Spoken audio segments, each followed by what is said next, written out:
안녕하세요. 지메입니다. 오늘 할 내용은 경매 물건 분석 주거 게시판에 있는 공매도 경매와 권리 분석이 비슷하다라는 글에 대해서 보도록 하겠습니다. 공매입니다. 공매인데요. 공매에 있어서 권리 분석에 있어서는 절차적인 게 많이 다를 뿐인 거지, 권리 분석은 경매나 공매나 거의 비슷합니다. 단지 이제 표현하는 방식이 좀 다르기 때문에 좀 어렵다라고 생각을 할 수 있는데요. 실제로는 경매에 나온 내용들도 전부 다 공매에 있는 거를 알 수가 있는 거죠. 일단 먼저 보겠습니다.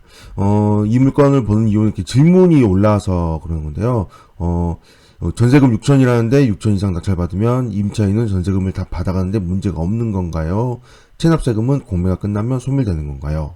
또는 뭐 전세금이 낙찰자가 변제를 해줘야 되는 건지, 다 못 받는다면 어떻게 해야 되는 건지, 그 다음에 전세권을 왜 설정을 하는지, 경제세금 다출을 받을 수 있는지, 그 다음에 다른 사람 이름으로 해도 되는지 등등의 주셨는데요. 일단 먼저 이 물건을 보기 위해서 공매이므로 공매재산명세서를 봐야 됩니다. 공매재산명세서라는 거는 공매에서 가장 중요한 서류인데요. 경매액 같은 경우에는 매각물건명세서라는 게 있고 현황조사서라는 게 있습니다. 이런 매각물건명세서와 현황조사서를 합쳐놓은 것보다 좀 더 내용들이 더 있는 걸 공매재산명세서라고 볼 수가 있는데, 이 공매재산명세서가 오히려 되게 큰 장점이 되는 부분이기도 합니다. 왜냐하면 여기에는 여러 가지 현황 조사 내용들, 그 다음에 배분 요구, 채권 신고 현황까지 나오거든요. 즉 여기는 이제 압류 같은 경우도 이렇게 금액이 나옵니다. 이게 좀 경매하고 차이점이기도 하죠. 경매의 경우에는 그 압류의 경우 금액이 나오지 않거든요. 그래서 배분 요구를 언제 했는지, 금액이 얼마가 됐는지까지 전부 다 표현을 해주는 게 공매재산명세서입니다. 그래서 이런 부분에 있어서는 오히려 경매보다는 공매가 더 장점이 되는 부분도 있습니다. 일단 위에 먼저 현황조사 내용을 보시면요. 점유관계를 보시면 조회된 내역이 없습니다. 즉 전입신고 내역이 없다는 거죠. 전입신고 내역이 없습니다. 그래서 전입세대 열람 내역에 나와있던 그런 내용들이 여기 없다라고 보시면 되고요. 여기 기타 사항에 보면 이 당시에는 전입세대주 뭐뭐 등록됨이라고 되어 있는데, 여기에는 이 등록됨이 밑에 전세권이라고 되어 있습니다. 전세권. 그래서 보증금 6천만 원의 거주 중이라고 되어 있고, 이 사람은 전세권에 설정이 되어 있다는 걸 볼 수가 있습니다. 전입은 되어 있지 않는데 전세권이 되어 있다라고 봐야 되는 거죠. 근데 여기 지금 일단 먼저 하나 짚고 넘어가야 될게요. 여기 점유관계에 조회된 자료가 없습니다라고 써 있는데요. 이 자료만 무조건 믿지 마시기 바랍니다. 그 이유는 실제로 전입세대 열람 내역을 하면 전입이 되어 있는 경우도 있고요. 그 다음에 원비드라는 사이트에서 세입자 내역에 전입신고 내역, 확정일자 내역이라는 것이 또 표시되어 있는 그 화면이 있거든요. 이건 공매재산명세서라는 파일을 받은 거잖아요. PDF 파일을 받은 거기 때문에 PDF 파일을 받은 내용 안에 들어있는 내용이긴 한데, 실제로 사이트에 전입신고, 확정일자 내역에는 써져 있는 경우가 있습니다. 이게 아무래도 공매재산명세서의 경우에는 경매하고는 다르게 좀 완전한 그 경매 같은 경우는 경매 개장이라는 굉장히 전문가가 글을 작성을 하고 하는 경우가 많은데, 공매는 좀 실수를 하는 경우가 종종 있거든요. 그렇기 때문에 실수를 하면 당연히 그냥 그 매각 허가가 취소가 되고 다시 또 진행될 뿐이기 때문에 되게 고생만 합니다. 시간만 허비하고요. 그러니까 꼭 사이트에 한번 또 확인해 보시고, 그 다음에 전입세대 열람도 꼭 확인해 보셔야 됩니다. 자, 어쨌든 전세권이 설정되어 있기 때문에 이 6천만 원이라는 전세권이 설정이 되어 있습니다. 그리고 배분 요구, 채권 신고 현황을 보시면요. 여기를 좀 자세히 보셔야 됩니다. 이거 일단 이 순서는요. 그냥 그 배분 요구한 순서 또는 뭐 그냥 특별한 이유 없이 이렇게 번호를 붙여서 하는 거기 때문에 여기 순서가 아주 중요하다고 생각하시는 분들은 좀 아니거든요. 단지 뒤에 있는 그 설정 일자, 날짜를 꼭 보셔야 되고요. 배분 요구 일자를 꼭 다 보셔야 됩니다. 이 순서는 그렇게 중요한 순서가 아닙니다. 뭐 어떤 그 배분 요구된 순서대로 한 것도 아니고요. 그 다음에 뭐 등기된 날짜의 순서대로, 또 권리 순서대로 한 게 절대 아니므로 이 번호에 대해서는 중요한 부분을 두셔서는 안 되고요. 당연히 뒤에 있는 배분 요구일을 보셔야 되고요. 그 다음에 배분 요구가 정상적으로 되어 있다면, 배분 요구 종기일 이내에 정상적으로 되어 있다면 배분 요구를 한 것이죠. 자, 그 중에서 전세권을 보다시피 전세권이 배분 요구를 했는데요. 보다시피 설정 금액은 6,500만 원입니다. 위에서는 6천만 원이라고 써놨는데 실제로는 6,500만 원입니다. 이게 좀 차이점이 있습니다. 자, 그리고 실제 등기된 내용이 6,500만 원이라는 얘기인 거죠. 그 다음 배분요구 채권 금액이 0원입니다.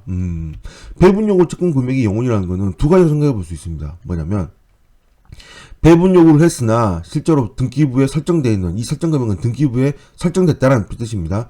6,500만 원인데 배분 요구를 0원이라는 뜻은 뭐냐? 배분 요구를 했으나 나는 배당을 받지 않겠다. 배당을 받지 않겠다는 뜻으로 볼 수도 있고요.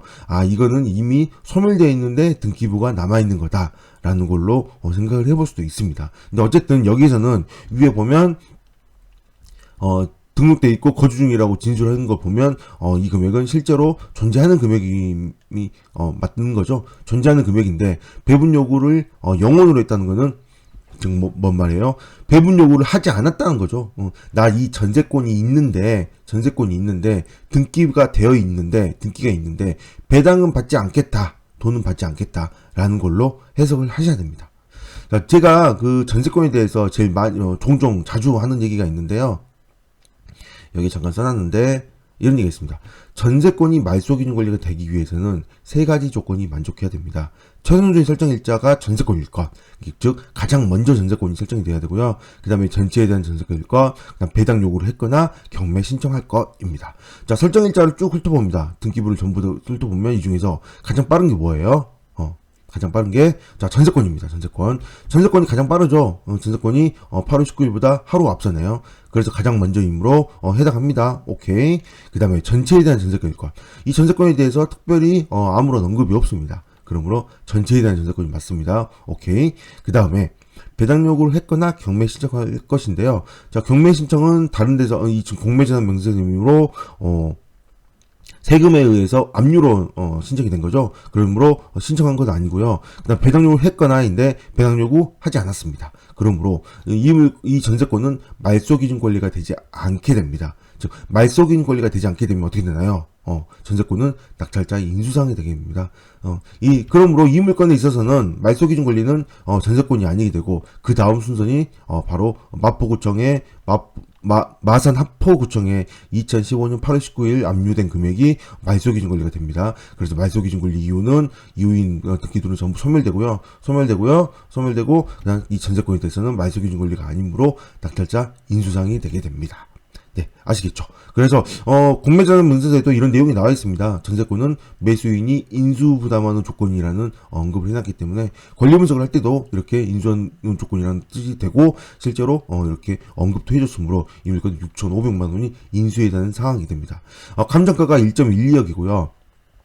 시세가 얼마인지 모르겠지만 시세가 1.1억이라고 가정을 한다면 6,500만 원을 더해야 되겠죠. 만약에 1억에 낙찰을 받는다. 그러면 6,500만 원 인수상이므로 1억 6,500에 사게 되므로 굉장히 비싸게 사게 되는 겁니다. 그리고 거꾸로 빼야 됩니다.